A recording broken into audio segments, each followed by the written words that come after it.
president of National Grid in Massachusetts, and I'm with my very good friend Marie Jordan, who's, no, please, this is... It's nice when the president comes We love out. that. It's really weird. Marie Jordan, who's going to introduce herself in a second. Before we do that and get into the night, I'll just tell you why we're here and what we're trying to accomplish tonight, and then we'll spend a while here in the auditorium, and then we've got what we call a trade show down the hall, which we hope you will all attend after this. So the why we're doing this is just shy of a year ago, I want to say, we thought about the fact that at that time we knew that winter electricity rates were upon us. They were going to be rising because of the market, and we knew it was going to be a terrible burden on our customers, and we wanted a way to talk to our customers about it in an informal setting. And so we came up with this concept of what we're calling community connections nights. And this is our 6th one, and if I get it right, we'll see where we've been. We started in Brockton, we've been to Lowell, Petersham, North Adams, Somerset, and tonight we're in Auburn, and I don't know if I forgot any, but our intent is to try to hit the various areas of the state. We serve 172 towns electrically in Massachusetts, and we serve another 100 and some odd towns for gas, and we wanted to find ourselves in places where customers could come and have a conversation with us. So that is the point of tonight. In fact, what we're going to do is talk at you for about maybe 10 minutes, and then we're going to stop, and we're going to talk about whatever you want to talk about, just Q&A. And we've got a couple people in the room who have microphones that match these, and so that people can hear your question. But that's basically why we're here. We're here to talk about what you want to talk about and hopefully impart a little information on bills and our business.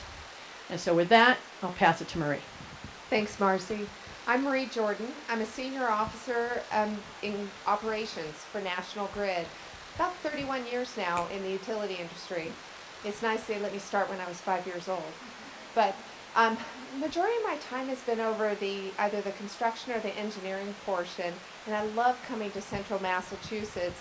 It's where we had an opportunity to do our smart energy solutions. And for some of the folks in the audience who may be from Worcester, and I know we have a portion of Auburn that is also part of that pilot.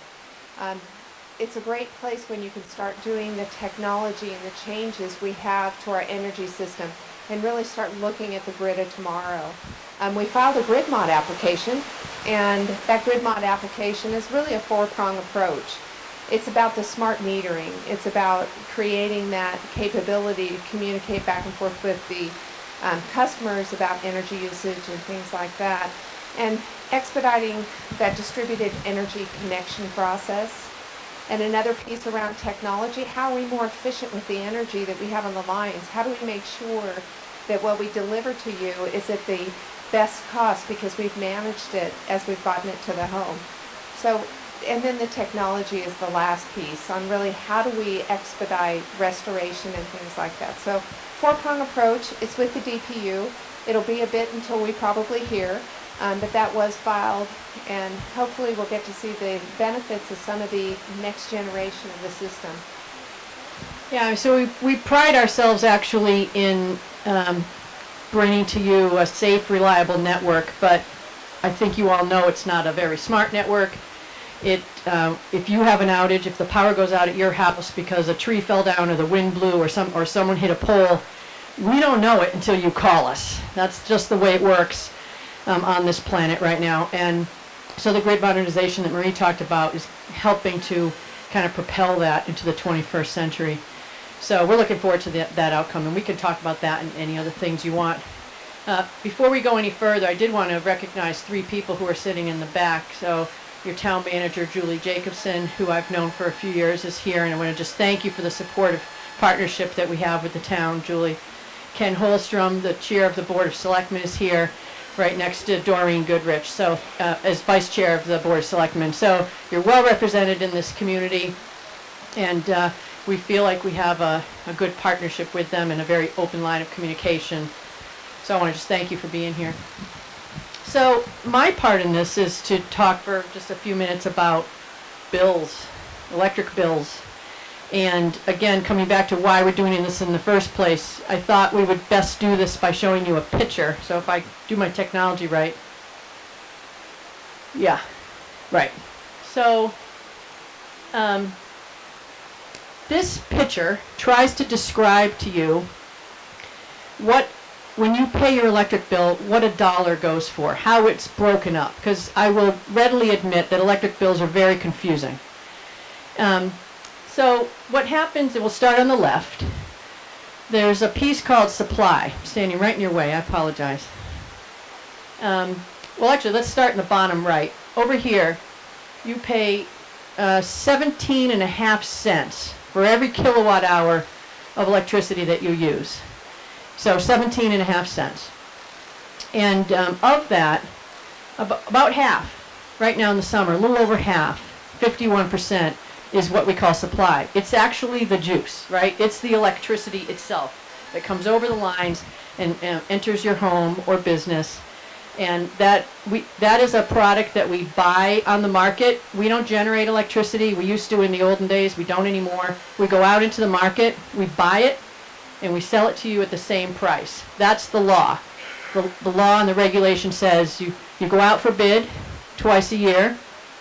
In this case, this is a summertime bill. See in the top left, May 1st through October 31st. The Department of Public Utilities says we should purchase power for that period of time. And we go out and we bid and we take the lowest bid. This summer, the lowest bid was 9.3 cents. And so we put that on your bill. You use 500 kilowatt hours. We take 500 times 9.3 cents. We put it on your bill. The next thing that goes over here to the, just to the right of George's face is the distribution charge. That's 4.8 cents and represent about a quarter of your bill. That's the piece that actually National Grid controls.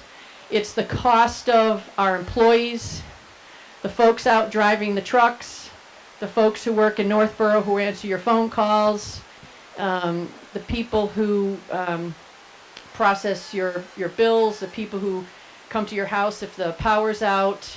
It also covers all of the investment we make in our network. So annually we spent around $200 million on infrastructure investment for our electric grid in Massachusetts. That's in there. So this, the bit that basically Marie and I control is in that quarter of a bill.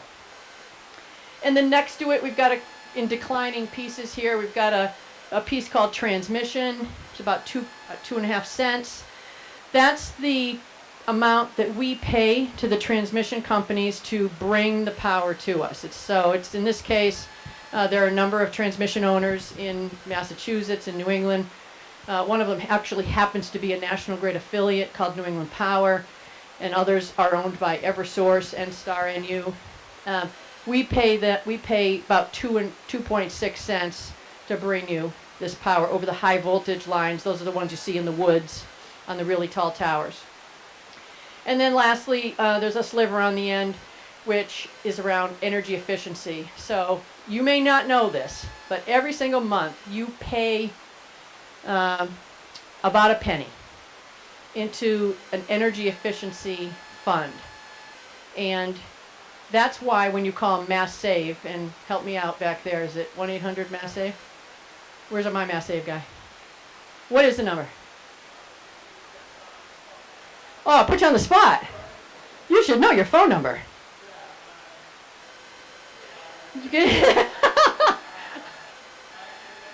Okay, well, guess what? He has a table, and he'll have his phone number at the table. But when you call up to do an energy audit or to ask us questions about energy efficiency, how can you save energy in your home, these folks will show up at your home and do an audit and all that, and it's free.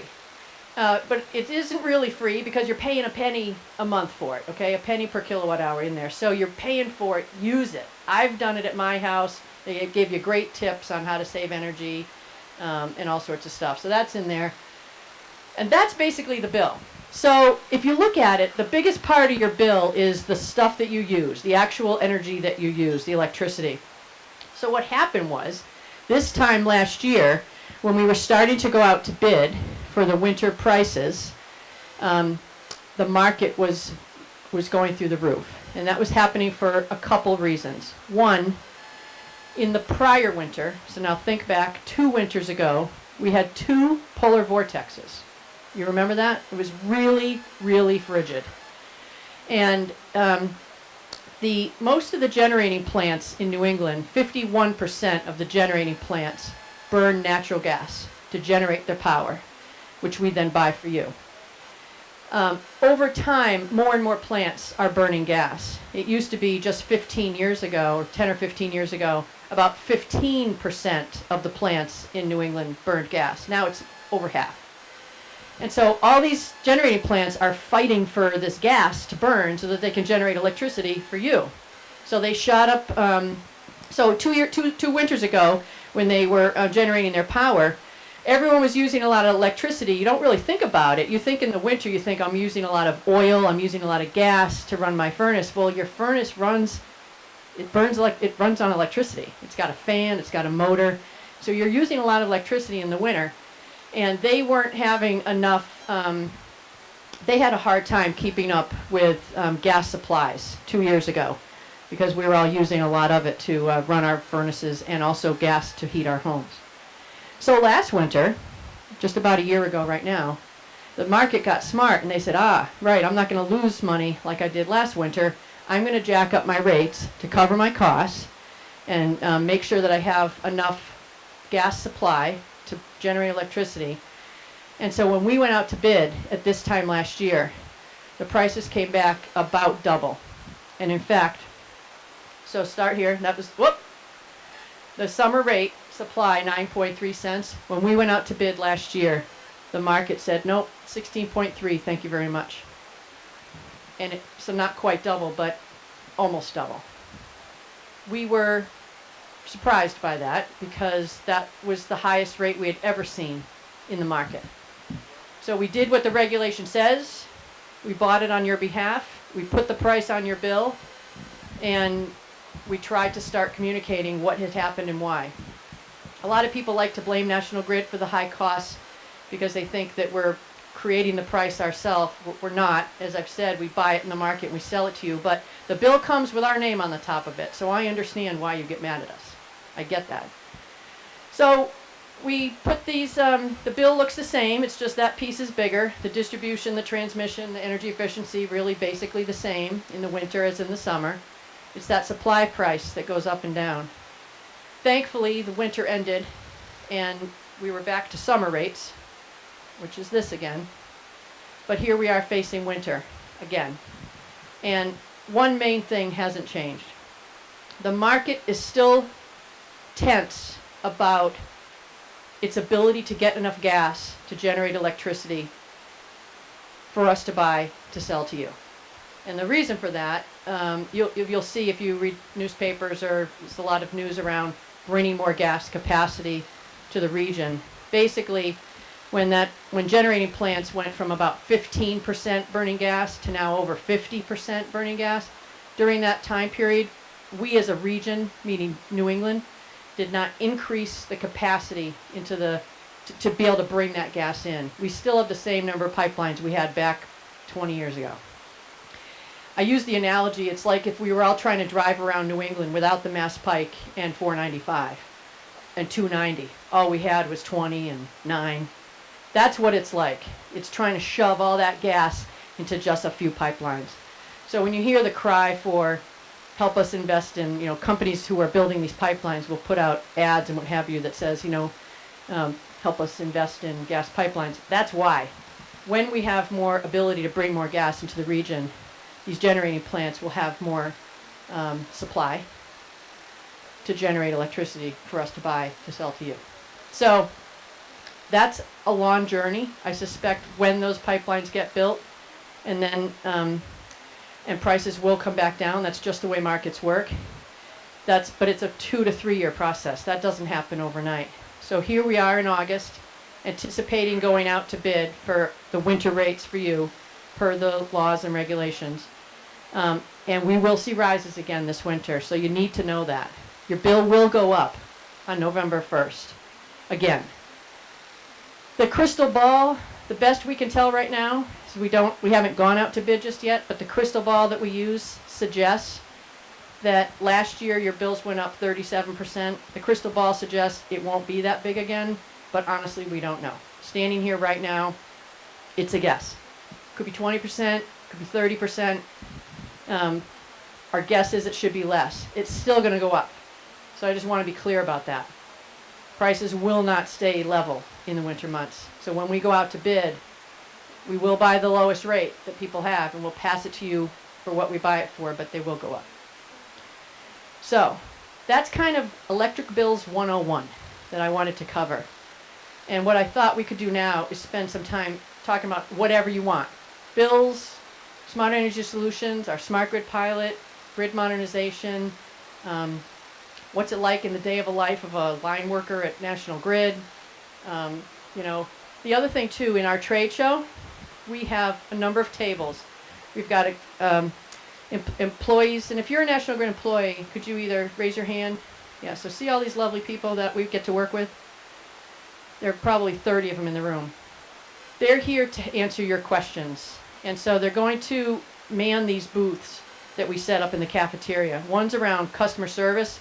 So I'll tell you right now, if you came here tonight with a particular question about your bill, we're really glad you came.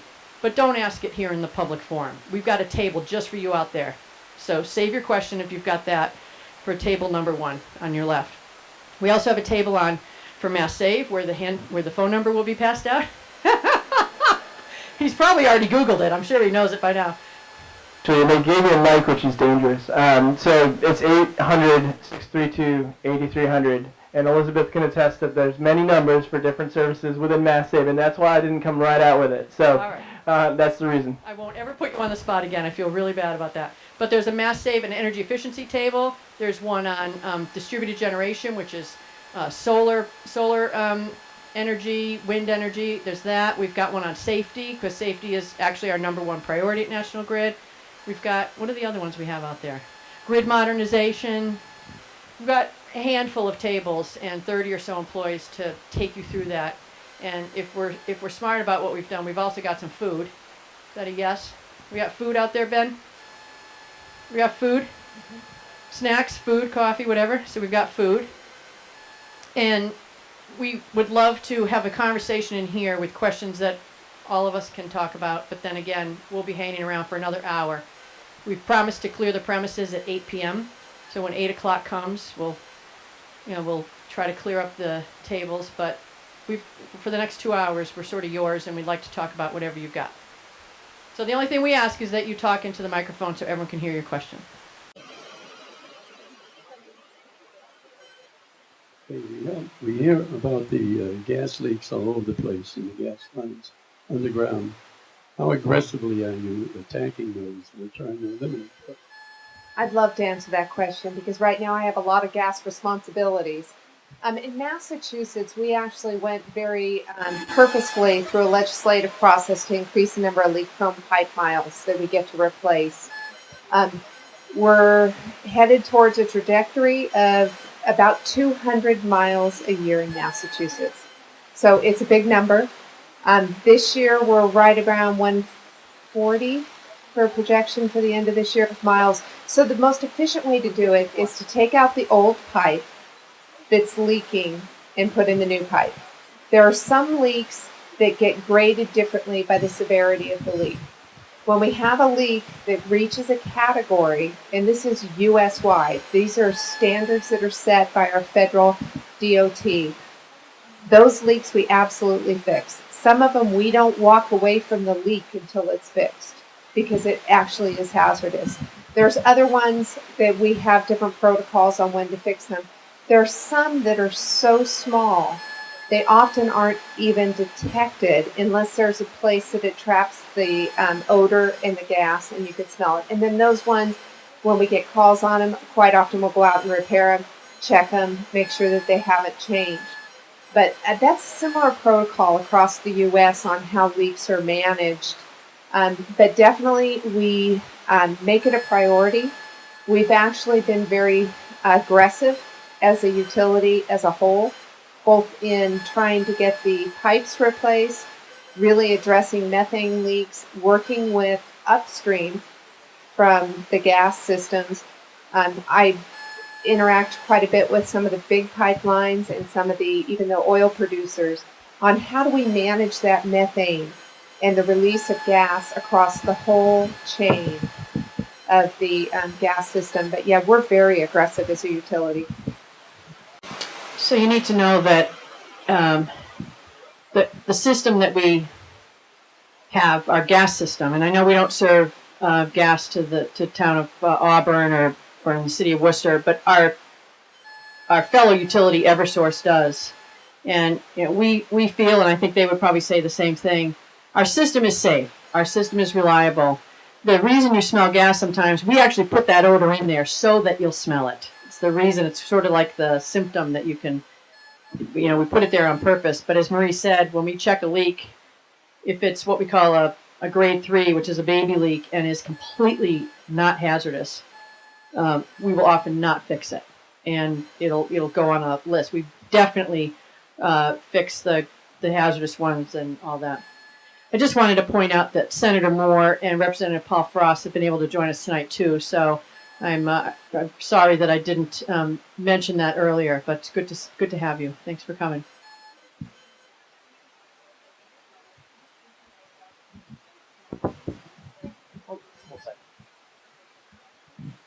Thank you.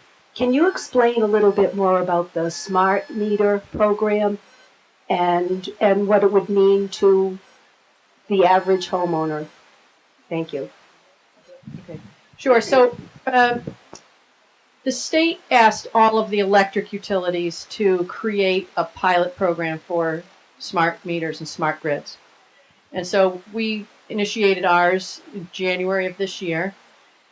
We chose Worcester and part of Auburn for our pilot. And the reason we did that, again, we serve from the Berkshires all the way through eastern Massachusetts. We chose Worcester because it had in a fairly dense area. We could get everything from large commercial customers and down to smaller commercial customers like pizza shops and hairdressers, to single-family homes, and then even multi-family dwellings where renters might use versus a homeowner. So we thought, what a great petri dish of customers. And so we connected 15,000 meters, smart meters, to these buildings, to these homes and businesses.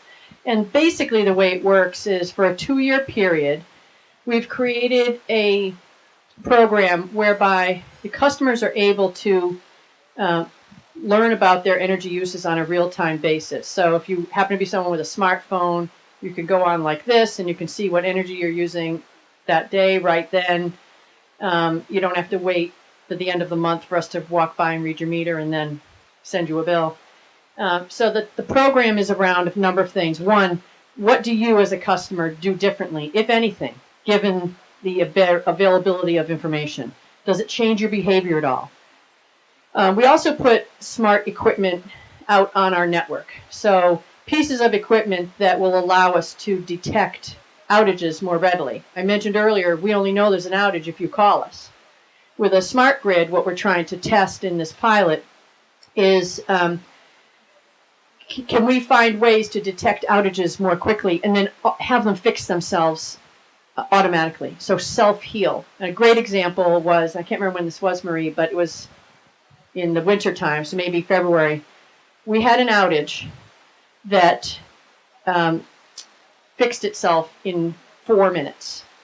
Had we done it the regular old way, which is someone calls us, we throw guys in a truck, we drive like this, looking to see where the tree is or where the squirrel jumped on top of a transformer or whatever happened, then we get out our ladder and we fix it.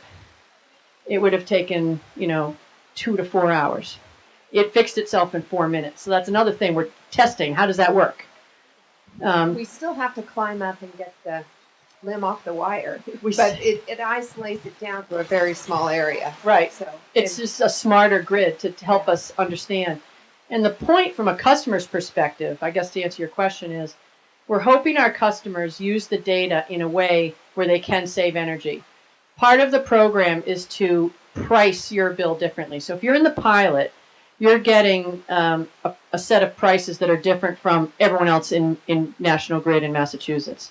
And that is that in the daytime hours, when it's a particular type of a day called a conservation day, it's very, very expensive to use electricity. So it would be unwise to do things that are discretionary, run a dishwasher, do a load of laundry. And we're trying to see, do people change their behavior because of it? And on the other side of the pancake, at night, it's almost free. Now, underneath all of this, there's a safety net. It's kind of like a game. If you did all that and you happen to make bad choices and your bill skyrocketed, because we still would just bill you your regular old bill. So it's kind of like a game to see, will you change your behavior? If indeed you make choices that lower your electricity bill, then you win. You pay the lower bill. And our estimate and our hope is that customers will save 5 to 20% off their electricity bill because of the choices that they're making and because of the infrastructure we've put between the smart meter and the information it delivers, and also what we're learning out on the grid. Anyone else from the National Grid team want to add any major points that I might have missed off that?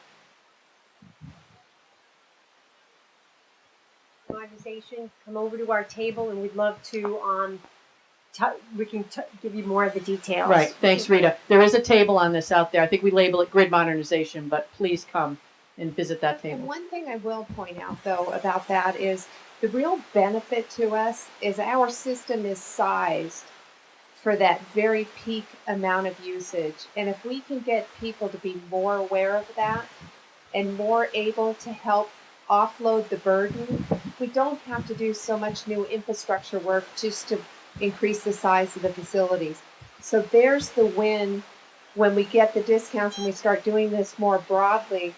That's what it saves. It saves that infrastructure investment overall.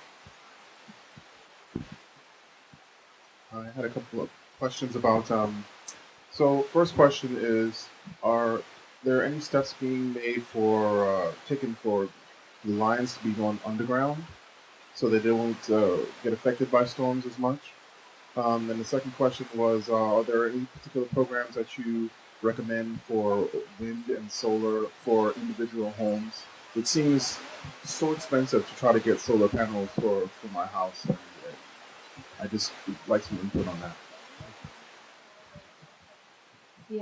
Yeah, we actually have a table out there for the second one, but I'll take a shot at the first one and Marcy jump in.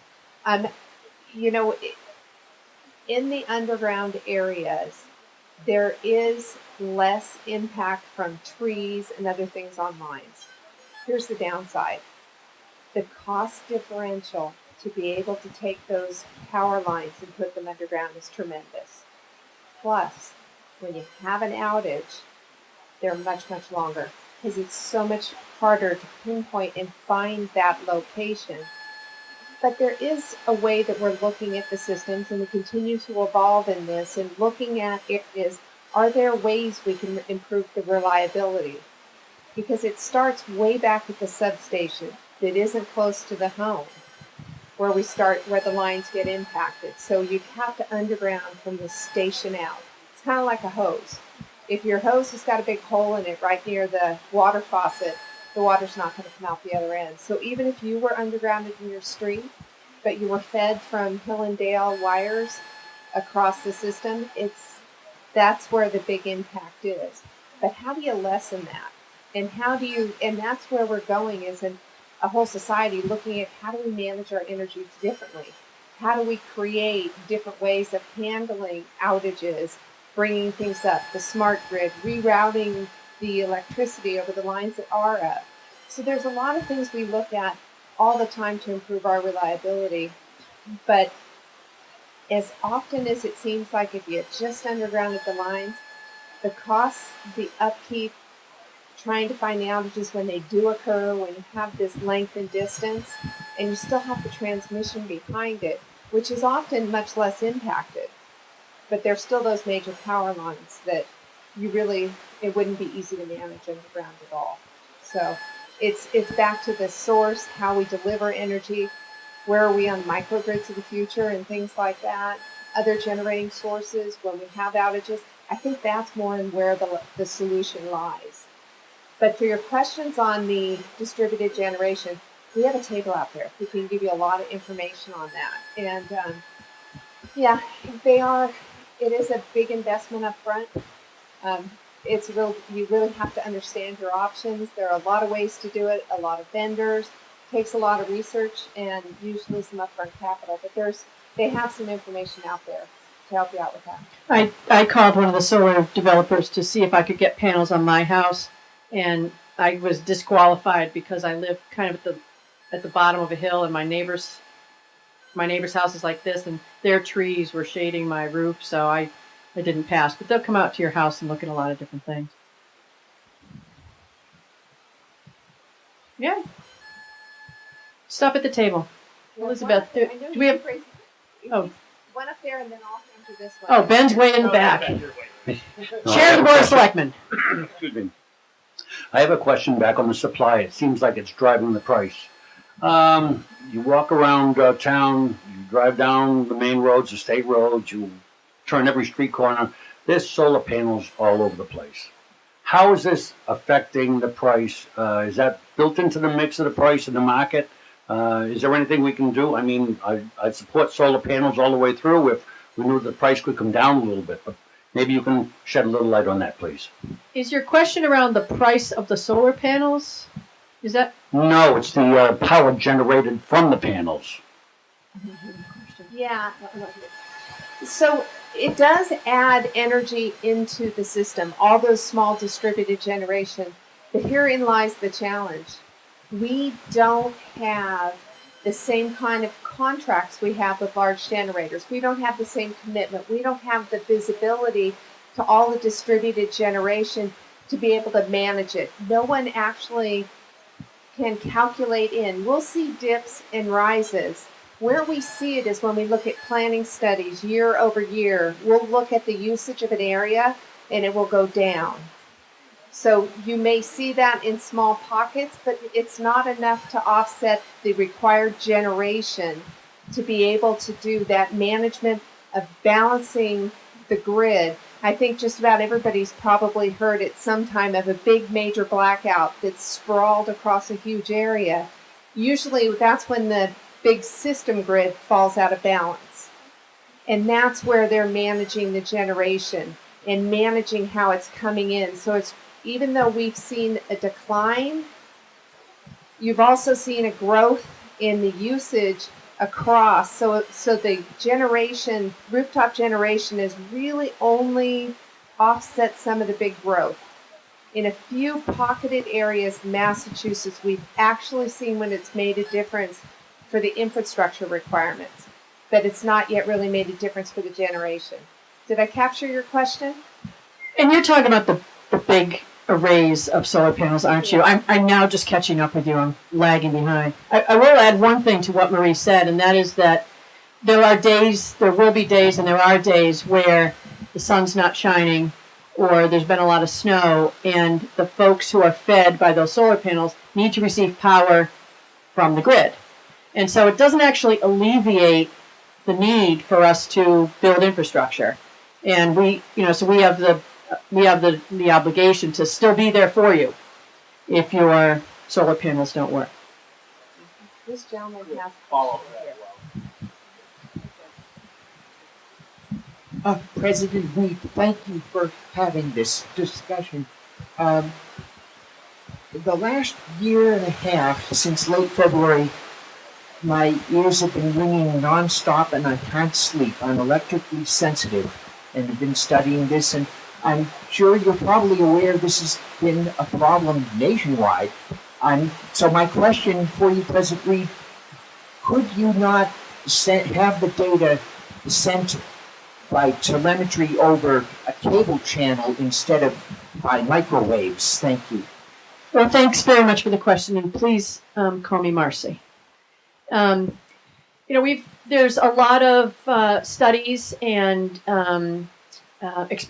personal experiences such as yourselves around the country, indeed around the world, where utilities are increasingly going to smart technologies and using wireless and radio frequencies. And we've obviously been participating in all of that.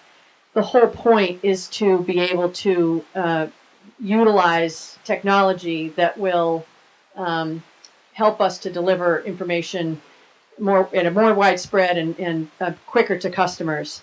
So although I'm aware of the fact that some folks have sensitivities to certain things, it's actually an interesting fact I always find that a cell phone has 1,000 times more radio frequency than a smart meter on a house.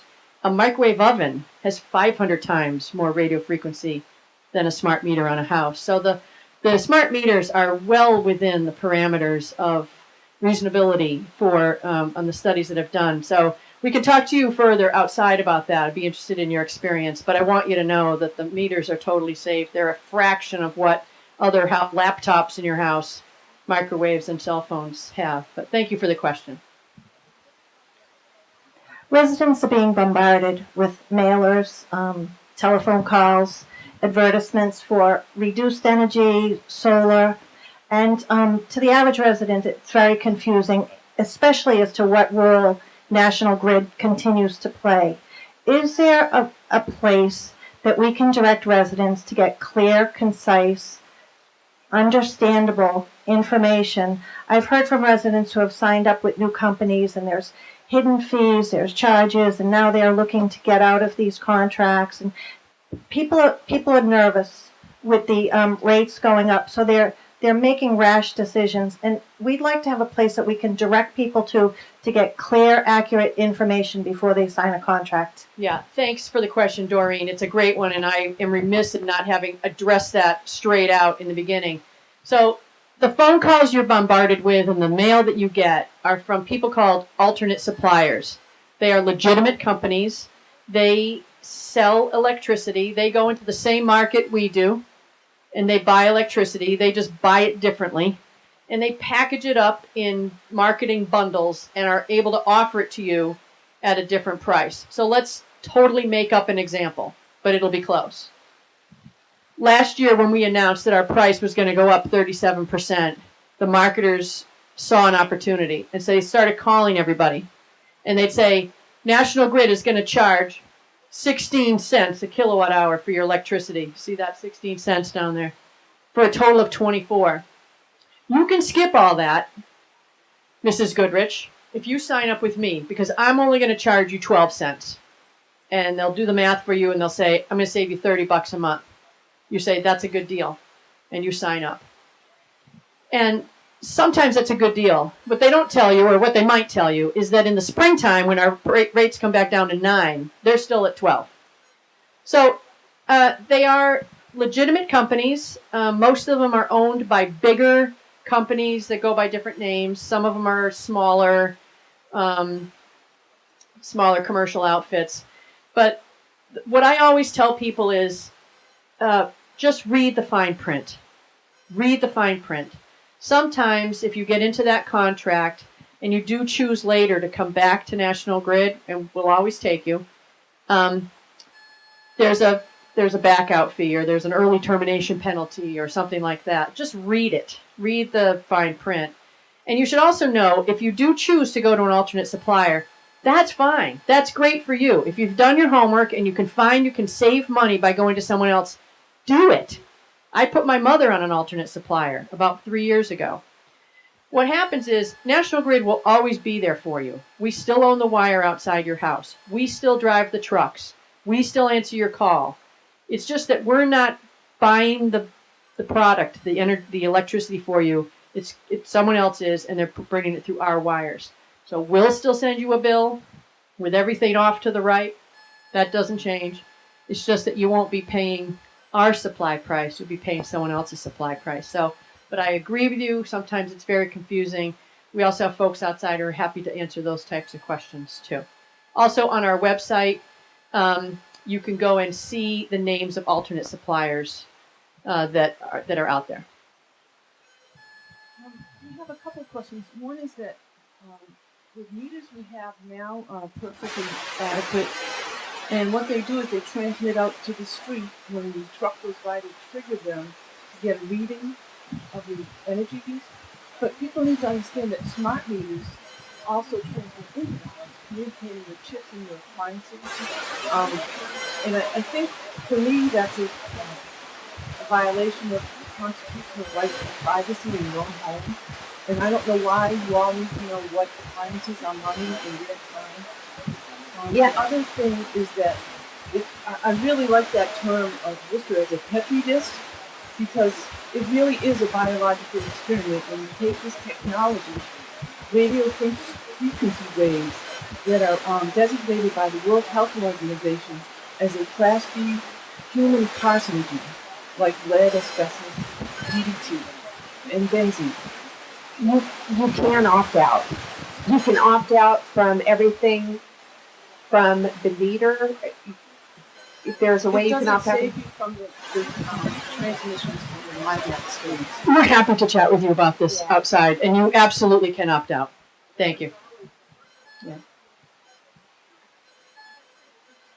No charge to opt out, sir. More questions? Right here, the man in the gray. Thank you.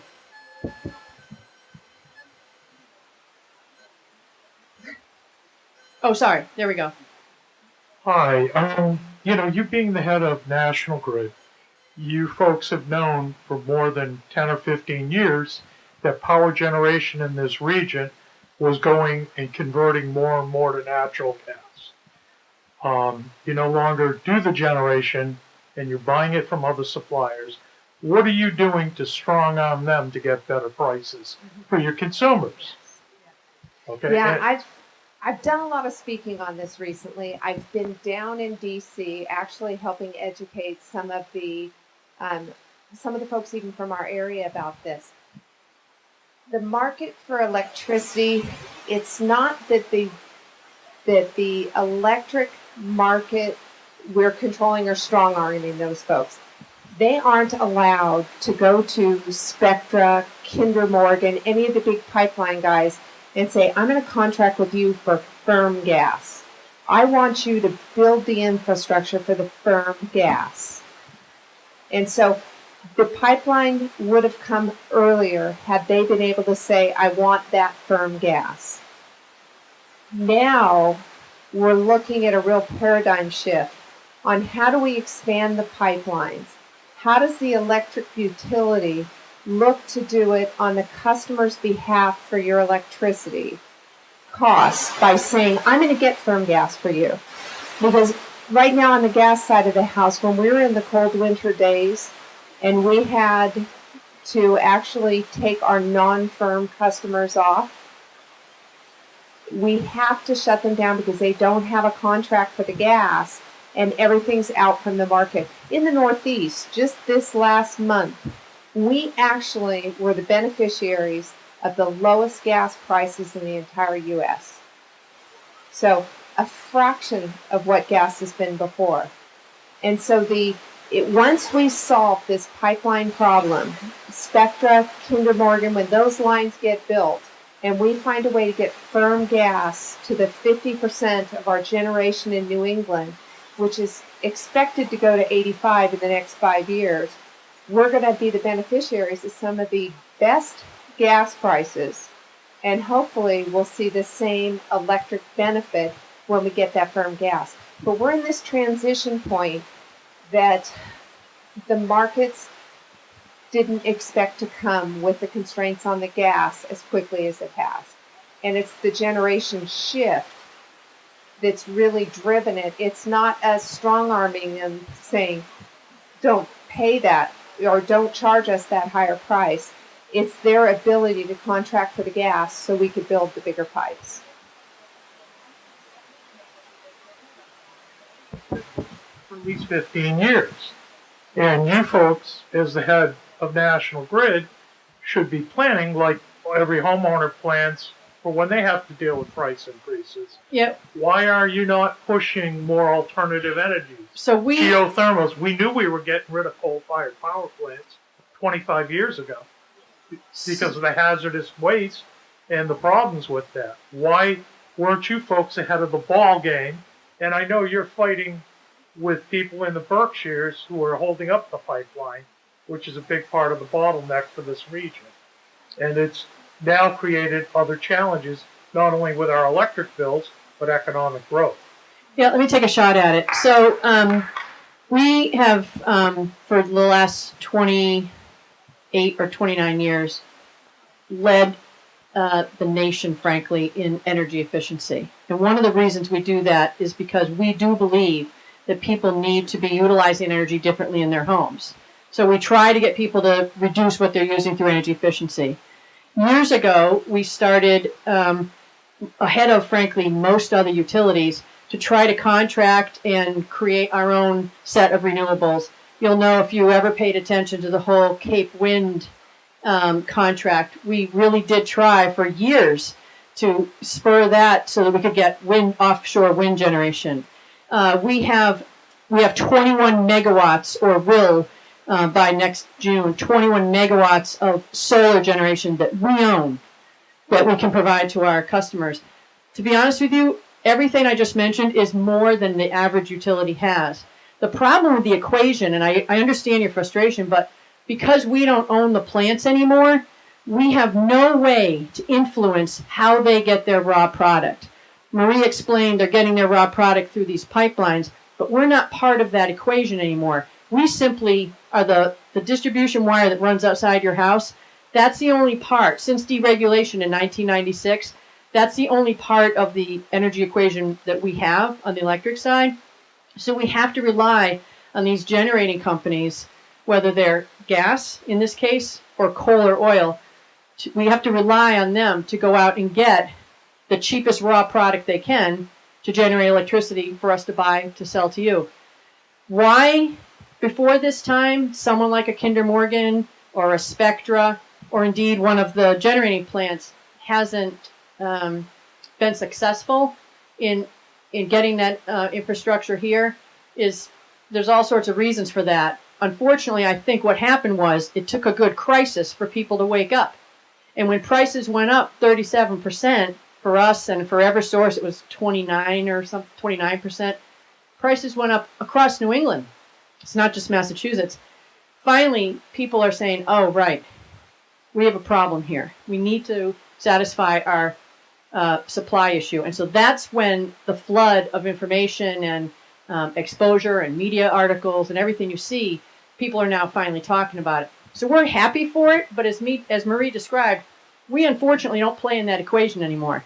Had we, I can promise you, as big infrastructure investment, we're just a big construction company. Marie and I work for just a big, huge construction company. We would have built a pipeline by now. So it's a bit frustrating, but I think finally we're catching up. We the region, it's not we National Grid.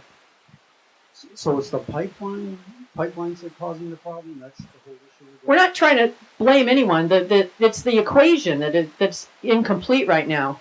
We went from 15% of the generating plants burning gas to now 50% without increasing their ability to get supply. Now and at the same time that was happening, by the way, we're also the largest gas company in New England. The number of people who have come to us to convert, say, their boiler from oil to gas has skyrocketed over the last number of years. And so we've got more people burning gas to heat their homes and businesses. Those folks have the first call on the pipeline. First call of a gas molecule goes right to someone who's heating their home. After that, the generators get the gas. And that's what creates this constraint. So the convergence of electricity and gas in the region has never been as significant as it is now. And that's what's creating all of this hype.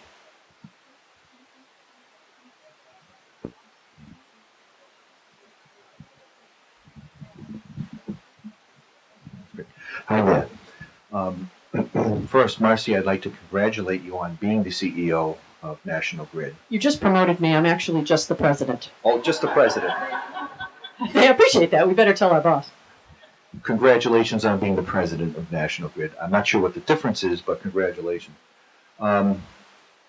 2 years ago, there was a horrible storm that came through here and knocked out a lot of power and I was without power for, I believe, 3 days, at least in my neighborhood. And I suddenly realized what it was like to live in a log cabin.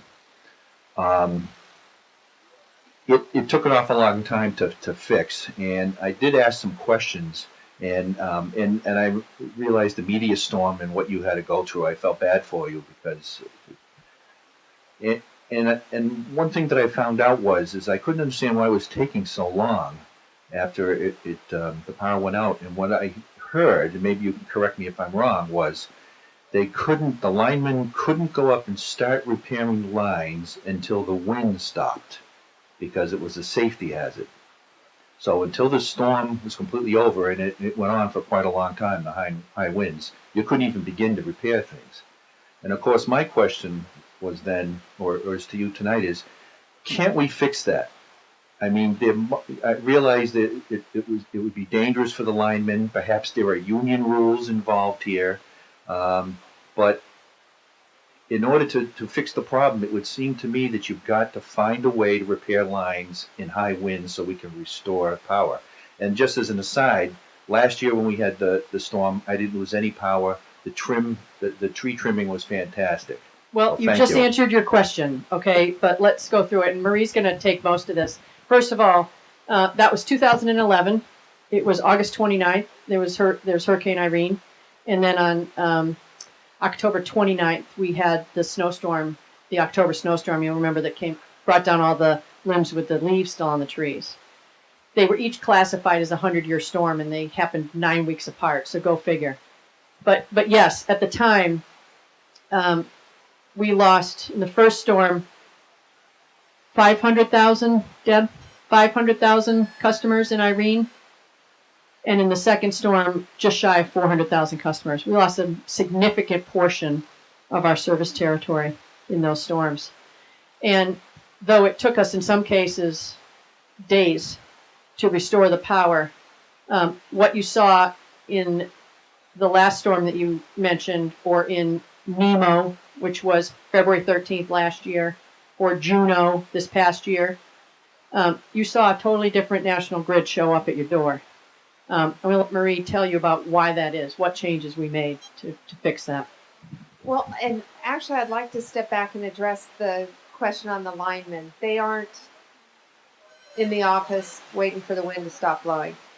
They're out there typically doing what they can. It's raising the bucket and looking at Mike, 35-mile-per-hour wind. That's a pretty good wind. Or if there's a series of gusts, they'll come down for a bit in their bucket. They go back up. They aren't sitting there for 3 days. Typically, you'll have, during the heat of the storm coming through, 3-4 hours, sometimes even overnight till the first call in the morning, and then we have the buckets up. But a bigger piece that we've done is a lot of work on more strategic tree trimming, looking at how we're trimming the trees, changes. We have had some real vegetation strategies that have made a big difference on how we have our system react. The other piece is how we're having the ability to tie back the system, giving other paths to move the power. So outages are smaller and more isolated. We're always looking at how do we limit the risk. So the high risk areas, better tree trimming, shorter cycles on the tree trimming, making sure that you don't get the lines, the trees up through the lines, a lot of different things on the strategy of it. And our customers have really had the benefit of those strategies. Now, if we had a hurricane come through here tomorrow, which thank goodness there's nothing out there for tomorrow, right, Mike? We could end up with some very long outages again. I mean, there's everything you do to protect the lines. Mother Nature could still topple it over. I think Rhode Island just this past month or during August was a good example on just how powerful it can be in a small area.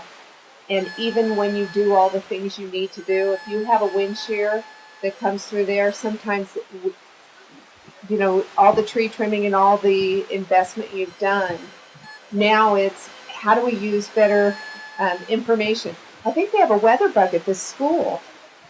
And so we even started to do something with MIT using weather bugs at schools, because we found if you can get pressure gradient differences as storms are coming in within a 5-mile radius, you get better information on where your crews need to be when that storm hit to repair it. We can expect what the damage should have been.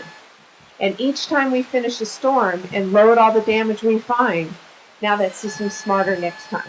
So we've done school weather bugs where the schools get to benefit from the weather information with the students. And now it's continuing to give us better information on how we stage and repair. So we're trying to be as forward thinking as we can, but I don't think we're going to ever solve never seeing a 3-day outage again. What we're going to do is stage better strategy on preventing the outage, and really trying to communicate well with our customers during the outages. Right. And we'll always put the safety of our workers and the public as our top priority. So when the wind comes down under 35, we'll put them back up. I have been told we have time for one more question in this forum. But as I mentioned, we're here till 8. We're not going anywhere. I want to just make sure you all have enough time to go to the cafeteria to see those booths. We're really, really excited about you seeing that. But Marie and I can hang out here and answer any questions that remain. So we're going to take one more question from Elizabeth, who's shifting seats. Yeah, she's had her arm up for quite a while. Go on. The one that I did want to ask, I've had several energy audits, and each one it's gotten a little bit better in terms of like the first year they didn't put insulation in, but the next time they came in, they realized the code had changed. Now we get one a year. Is that true? Is it one energy audit a year? At this point, we're going on average. You can get one every year if you need one. If you can justify a reason for, hey, we didn't cover this the first time, or there's a new offer. We have a whole table on this. Energy audits, mass save, free light bulbs, please everyone take one. All that is actually the second table in there on your left. So at this point, I'm fully aware that there are still more questions. So, feel free to hunt us down. And, right, Representative Frost. Thank you very much, and thank you for coming out here to Auburn and to do this, and it was very, very informative. One of the questions that was raised in the back, and we've heard it, I think, back and forth a little bit about the renewable energy. I think it's a great idea. I think the science for it needs to be continued and encouraged and developed. However, could you explain to us, when you take out the subsidies and the credits and all of that other stuff that the government either provides or requires to be placed in, when you talk about generating the power and putting it into the grid, what is cheaper, gas or solar? In other words, when you generate the power for the grid, not the subsidy that a homeowner gets because their meter gets to go backwards, or a company is giving them a subsidy, or not the companies that are getting a subsidy to put up all those solar panels you see everywhere, so that they are getting a benefit from it. It's good for them. But when you're talking about putting the power supply, putting energy into the grid for everybody to use, when you're generating that power, it's my understanding, so I'm trying to ask a question I should know the answer to, but it's my understanding that gas is still the cheaper source to create energy for the grid than some of the alternatives, which are actually, in some cases, far more expensive. Yeah, especially when you look at the ROI. When you look at the generation plants and the turbines, gas-fired generation has never been less expensive. And it's less expensive to build the plant. It's less expensive to maintain the plant. Some of the original upfront investment on some of the renewables is actually very high, so the energy is generated by the sun. But the infrastructure it takes to build it, and when you look at where do you get that return, gas-fired generation. Plus, the unique piece about gas-fired generation over any other type, the coal, the oil, to support renewables, it's hard to get the energy rolling in a generating plant to really get it up and moving. Gas is the only one that will respond fast enough to support the renewable generation that's intermittent. So gas is the nice plug and play to be able to stabilize the grid when you have wind generation, you have solar generation, and then you've got the backstop and the good strong energy you could always count on of gas generation. So it really is that mix. So you really need a blend of all. Great. So we're going to finish this now, and we're happy to stick around and answer any other questions, but please visit us in the cafeteria. Thank you.